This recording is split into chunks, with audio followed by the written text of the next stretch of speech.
Bienvenue sur Héros Vagabond, le podcast des imaginaires du changement. Je suis Christelle Gentot, photographe, autrice et nomade depuis des années.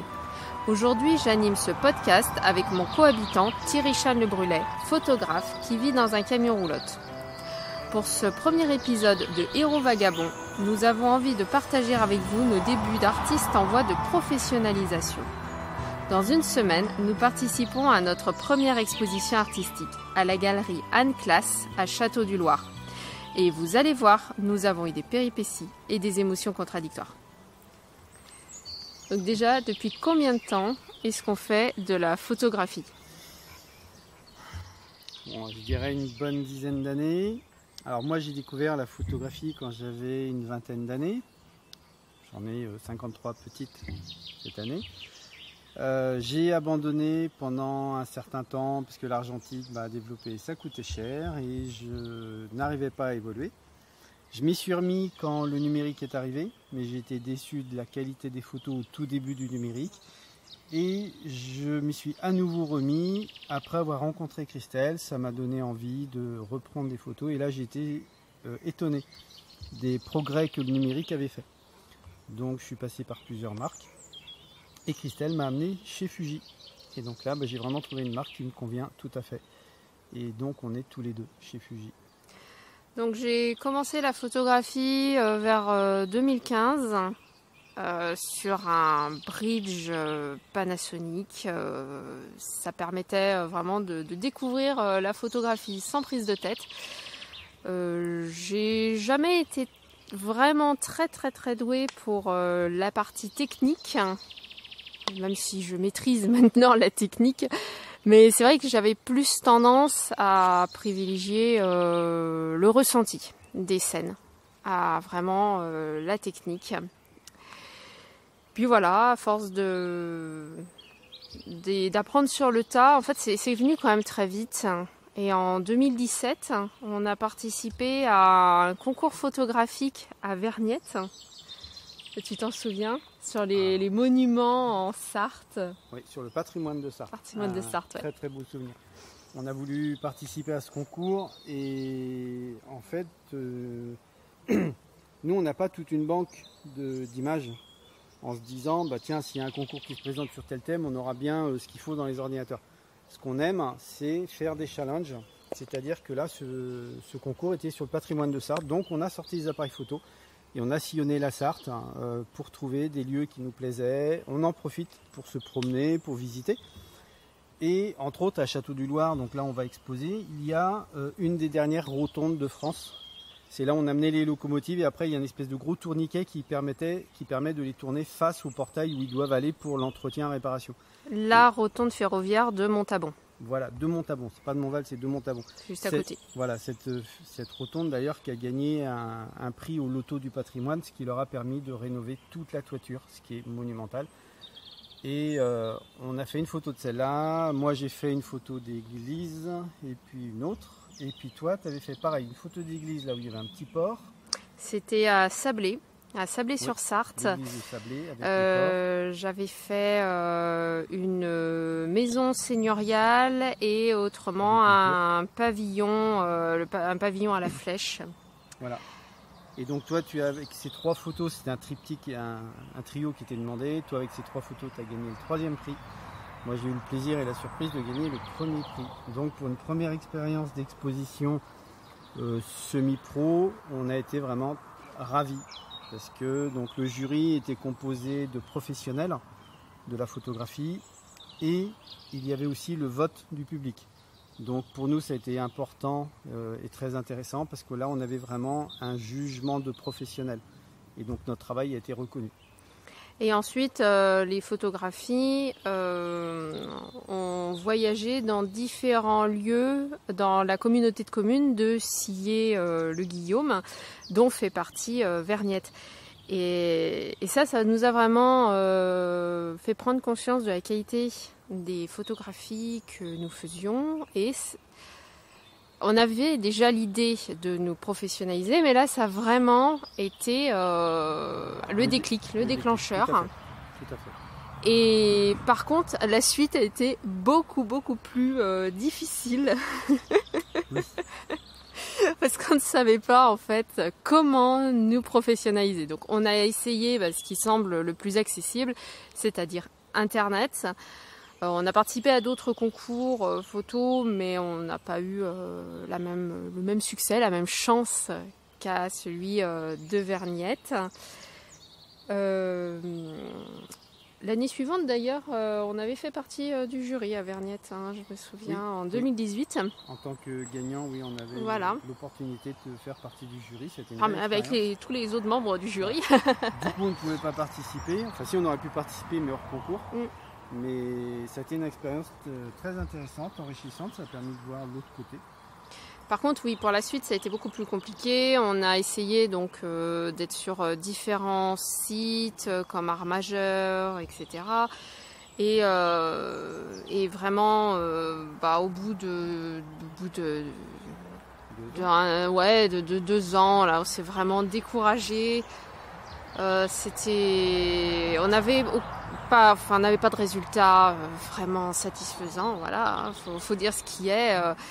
On n'avait pas les bases en fait, on ne savait pas vraiment comment faire. Et il y a tellement de monde, il y a tellement de professionnels sur la toile que c'est compliqué de se démarquer. Et d'autant plus quand on est tout seul et qu'on n'a aucune aide, aucune explication comment faire. Donc ça maintenant ça a changé. Voilà, parce que en septembre 2021, donc septembre de l'année dernière, on a bénéficié d'un suivi avec l'AMAC, qui est une agence qui se trouve à Nantes.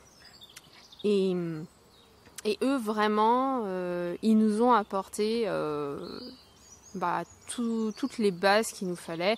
Ça a vraiment fait décoller quelque chose, quoi.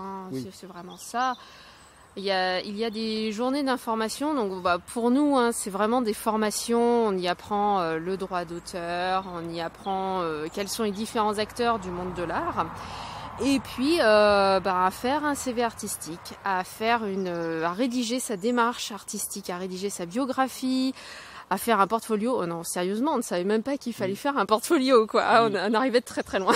Tout à fait. En plus, grâce à la MAC, on a eu énormément de liens. Ils nous ont aidés à obtenir des aides du département. Ce qui fait que du coup, les portfolios ont été entièrement payés. Le département de Loire-Atlantique. Le département de Loire-Atlantique, oui. On a reçu énormément de conseils, comme par exemple comment préparer une exposition, comment communiquer sur cette exposition, comment parler lors de cette exposition, comment donc apprendre à se présenter en tant qu'artiste et présenter son travail, son œuvre. Donc la MAC a été un très grand tournant sur notre début de professionnalisation. Et comme on est une partie de l'année non loin de Château du Loir, en Sarthe, et bien du coup on avait vu une galerie qui se trouve dans le centre de Château du Loir et qui est la galerie Anne-Classe chercheur d'artistes. Et c'est vrai qu'on n'avait jamais eu l'occasion d'y aller. Et en voyant les différents artistes qui exposaient déjà dans cette galerie, et en regardant l'intention de la galerie et tout ça, on s'est dit qu'on pouvait avoir peut-être notre place dedans. Et donc du coup, on a eu envie de la contacter. Il s'est trouvé que cet hiver, on était à Nantes et il y avait le salon Art 3F à Nantes et elle y participait pour la première et unique fois, voilà. Oui, parce qu'elle n'a pas aimé. Et la clientèle ne correspondait pas. Et du coup, le premier jour, voilà, le premier soir, lorsque c'est le moment des vernissages, nous on y va et donc on sillonne toutes les allées à la recherche pour voir des artistes, pour voir des galeries et on avait prévu de la voir. Et là, à ce moment-là, on n'a pas encore fini les impressions de nos cartes de visite, ni de nos portfolios. Donc on ne les a pas avec nous à ce moment-là. On y va les mains vides. Voilà, on y va, les mains vides, on n'a vraiment rien à présenter. Bon, on a déjà rédigé notre démarche artistique, donc on sait à peu près ce qu'on va dire. Enfin, à peu près. Ouais, mais par contre, voilà, on y va, donc on regarde les différents tableaux et photographies qu'Anne Classe exposait à ce salon. Et là, on a l'opportunité de lui parler. Donc, on commence par parler du photographe qu'elle expose très, très, très régulièrement, qui est un permanent en fait dans sa galerie. Et là, on en vient au fait que nous aussi, on fait de la photo, qu'on débute, voilà, qu'on veut vraiment se professionnaliser. Donc la communication n'a pas été facile parce qu'elle c'est une professionnelle et elle s'attendait à parler à des professionnels. Donc on nous a tout de suite demandé qu'est-ce qu'on recherchait dans la rencontre avec elle et qu'est-ce qu'on attendait d'elle. Donc nous on a été hésitants parce qu'en fait on ne savait pas. Si, on savait qu'on voulait vendre nos photographies. Oui, voilà. Mais vendre voilà. Et exposer. C'est déjà beaucoup. C'est déjà beaucoup parce que c'est déjà beaucoup. Voilà, mais ça a été une belle rencontre. Alors comme elle était sur un salon, elle n'était pas du tout dans un état d'esprit à rencontrer d'autres artistes. Donc on a convenu quand nous on revenait sur le 72 d'aller la voir dans sa galerie. Et donc ça a débouché sur la rencontre avec donc Anne Classe dans sa galerie. Ça lui a permis de nous présenter les œuvres de tous ces artistes qu'elle a à demeure, de nous présenter les œuvres du seul photographe qu'elle a à demeure, donc qui lui fait des photos totalement différentes de nous, parce qu'en plus lui il rajoute de la résine sur ses photos pour donner du volume à ses images. Donc ça c'est un travail qui est très intéressant, qu'on va suivre, parce que je suis curieux de voir tout ce qu'il fait. Je le suis sur Instagram. D'ailleurs, pendant les mois entre le salon Art 3F de Nantes et le moment où on a pu la voir, c'était fin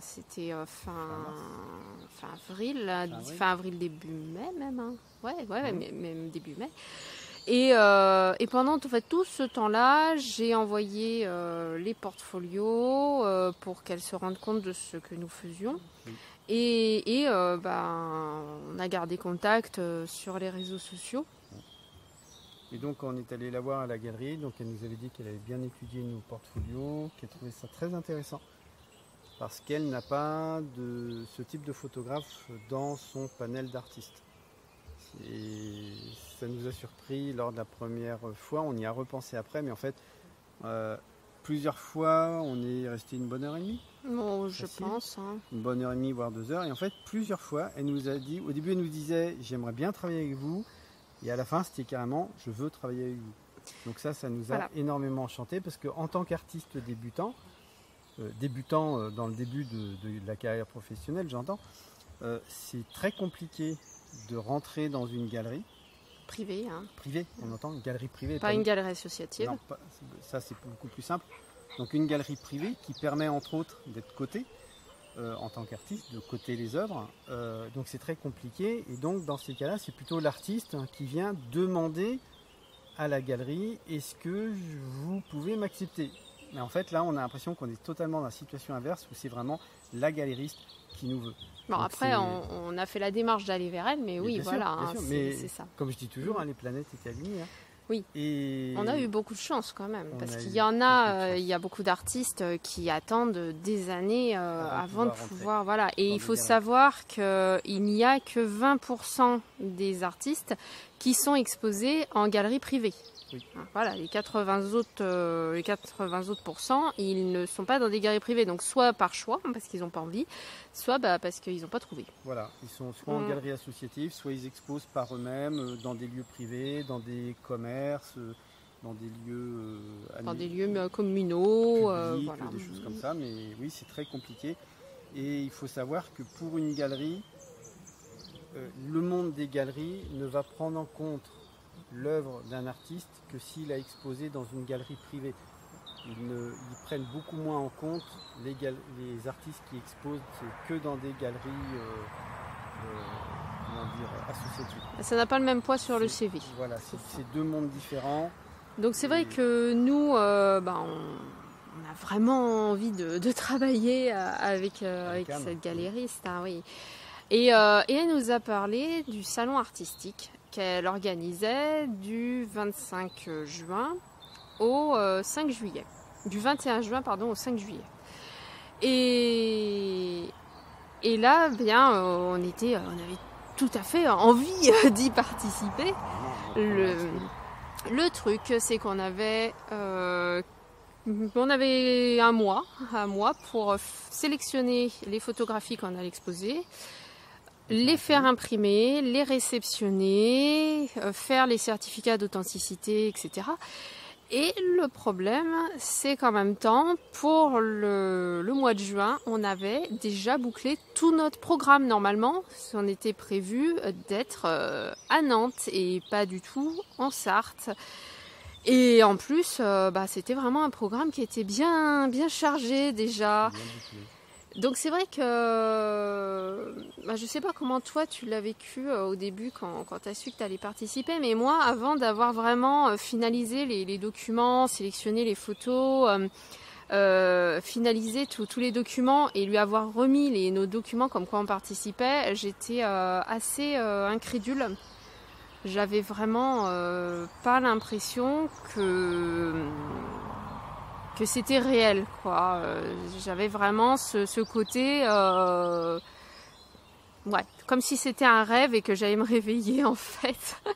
Donc j'arrivais pas vraiment je sautais pas de joie comme une puce, hein, ça c'est clair. Alors moi c'est un sentiment qui est différent. Moi c'était vraiment un sentiment,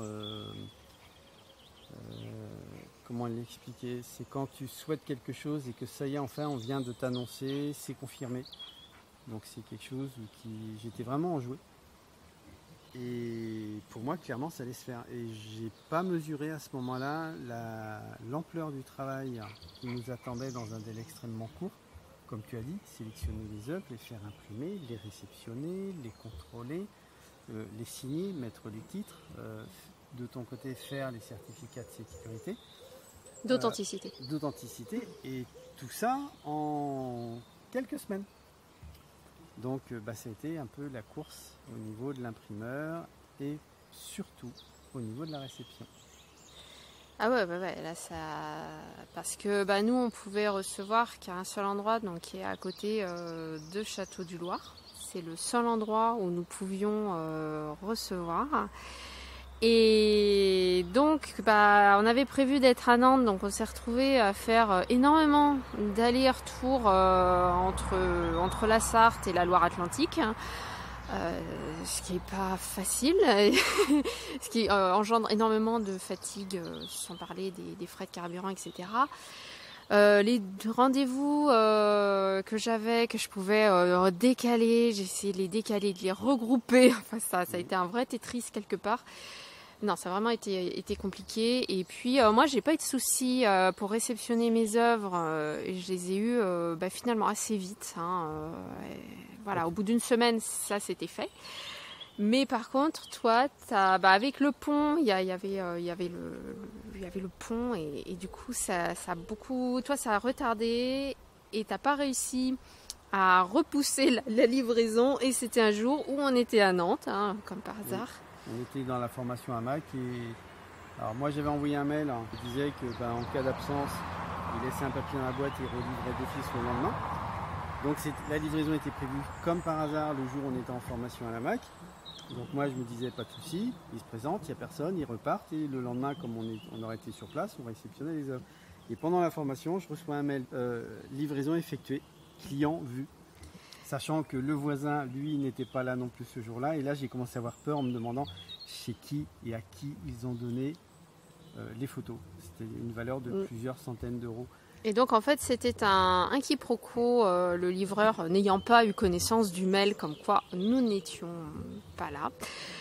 Eh bien, lui, en fait, il y a eu complètement un quiproquo au niveau des noms qui étaient marqués sur le colis par rapport aux noms qu'il a l'habitude. Et donc, lui, en fait, il a cru que l'un des noms marqués sur le colis, c'était le voisin. Bah, non, c'était pas le voisin. Donc, du coup, il a trouvé que c'était un peu bizarre, mais comme le voisin, il a un préau. Du coup, c'était abrité de la pluie, il l'a mis sous le préau et il est parti. Donc nous, en revenant de Nantes, on a eu un appel du voisin qui nous a dit qu'il avait trouvé un colis sous son préau et que le colis était en bon état et tout. Mais c'est vrai qu'on a eu peur, hein, parce que le préau, il est quand même en vue de la route, donc le préau du voisin, donc c'est un peu. Voilà. Mais heureusement, tout s'est bien fini là-dessus. Oui. On contrôle des photos et puis après signature de toutes les œuvres. Mettre les attaches, donc les signer, les nommer.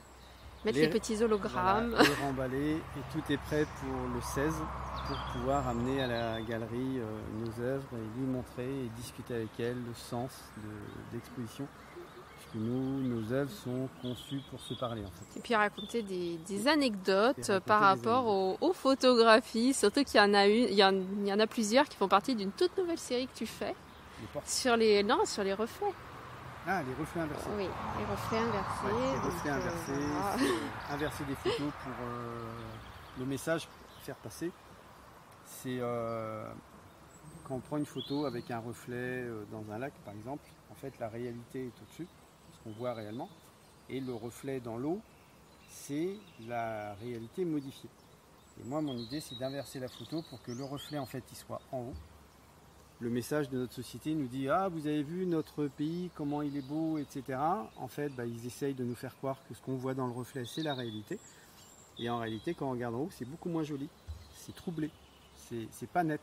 C'est bizarre. Et donc, je trouvé que ça correspondait bien à notre société et au message que la société essaie de nous envoyer en nous disant que notre pays va super bien. Et que le monde va super bien. Alors... Et que le monde va super bien et c'est pas le cas du tout. Tu as aussi des petits lichens sympathiques, tu as des portes. J'ai des portes, j'ai peaux d'arbre. Non. Là, dans ce que tu exposes. Ah, donc les choses. Non, peau d'arbre, c'est une série qui est en cours, elle n'est pas ouverte encore. Mais là, il n'y aura pas d'éléments de peau d'arbre. Non, donc là, oui, j'ai la série des portes. Donc les portes, c'est des vieilles portes qu'on trouve au fil de nos balades, dans les villages. En clair-obscur. Donc je les photographie en clair-obscur. Je les photographie de façon intemporelle. C'est-à-dire clairement, pour moi, une très vieille porte médiévale en pierre, dans un bois clouté et tout. Mais avec une belle grosse sonnette, avec une caméra de surveillance, non, ça pour moi c'est rédhibitoire, je ne prends pas en photo. Donc voilà, mes portes, je fais en sorte qu'elles soient le plus intemporelles possible. Qu'est-ce que j'ai d'autre ? Il y a la chapelle perchée qui elle était en Mayenne. Et tu as aussi la chasse sauvage, un ciel de couchant très particulier. Un ciel de couchant extrêmement noir sur un côté. Et le début des nuages éclairés par le orange du soleil. Et en fait, ça faisait des formes avancées. On a l'impression de voir des chiens. Donc on imagine des chiens en train de courir comme une meute. Et ça nous a fait penser sur le moment à une chasse sauvage. Un chien fantôme, voilà. Chien fantôme, donc rien à voir avec les chiens de chasse, mais vraiment plus à voir avec l'imaginaire qui se rapporte à des histoires. C'est des histoires populaires d'autrefois. Voilà, des histoires populaires d'autrefois. Et en fait, ce sont des chiens fantômes qui courent dans les nuages. On l'appelait la chasse sauvage. Ce sont des chiens spectres. C'est ça. Voilà, donc, et comme toujours, nos photos prises au vif selon nos balades. Ce jour-là, on revenait du côté d'Ancenis, on était le long de la Loire et on avait nos appareils photo avec nous. Et quand on a vu ce ciel, on s'est dit tout de suite, il faut qu'on s'arrête. On s'est arrêté sur un parking et là, voilà. Et pour ma part, j'ai des champignons, parce que j'adore les champignons. Ouais. Gros projet sur les champignons, commun aussi. Oui, un gros projet commun sur les champignons. Un peu de retard sur le livre photo, mais il est en bonne voie, là, il reste la maquette à faire. Oui, ça va bien.